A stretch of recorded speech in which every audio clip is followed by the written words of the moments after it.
This project searches out problems related to information organization and use in Austin nonprofits that focus on education or workforce development. Interviews with several Austin area nonprofits revealed that there are a handful of information challenges that have been difficult to overcome. With this research and a review of the literature, this paper identifies some widespread issues and seeks out strategies that would make Austin's nonprofits more efficient, particularly with regard to certain challenges. The process of turning data into information, the potential disconnect between nonprofit staff and their communities, and institutional memory and burnout.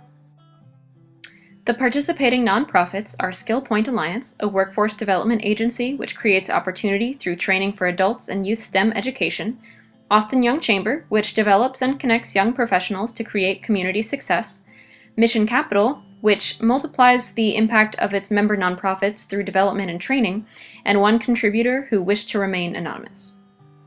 The first issue is data use and collection, and my interviewees had a lot to say about this.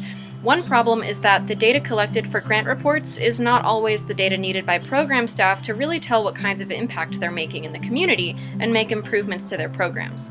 Another source pointed out that after a major shift in the organization and its reach, they suddenly didn't have the data collection capacity to know who they were talking to, and it took time that no one had to acquire it.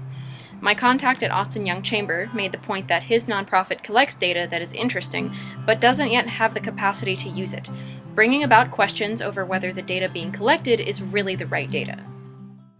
When it comes to literature about nonprofit data management, one of the best resources out there is the State of Nonprofit Data Report as compiled by NTEN in 2012.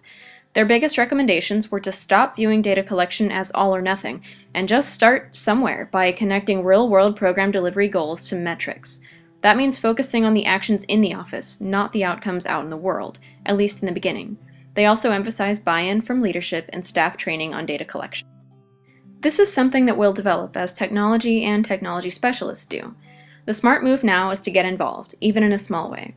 For example, the Texas Workforce Commission launched a study with the Ray Marshall Center in 2011 about effective data sharing in state programs. What will their findings mean for nonprofits?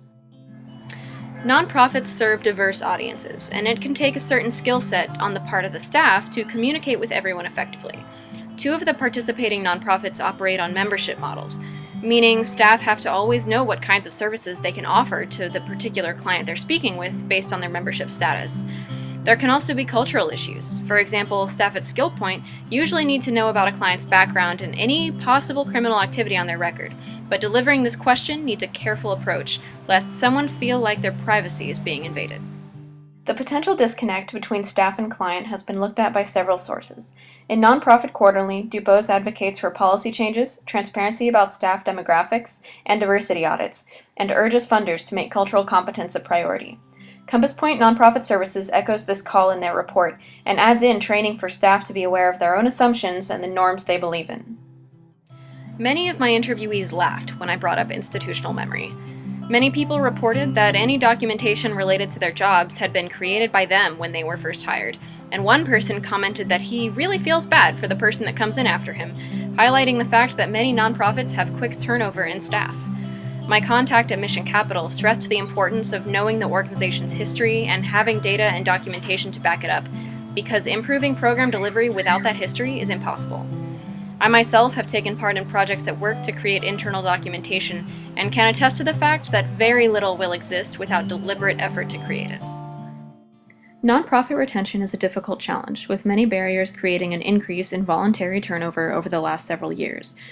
Nonprofits cite an inability to pay competitively, inability to promote, and excessive workloads as retention issues. But the majority of them simultaneously report a lack of succession planning policy. How can both of these problems be solved at once? The solution is to create other reasons for people to stay. Decent benefits, an environment that promotes professional development, and social support for the stresses of providing direct services are all important places to start. Developing a succession policy is also a crucial project for future success. This project revealed a lot about the types of challenges that nonprofits face, and this was only a small sliver of what's out there. I hope this inspires more research in the future, and I'd like to take a moment now to thank my contributors.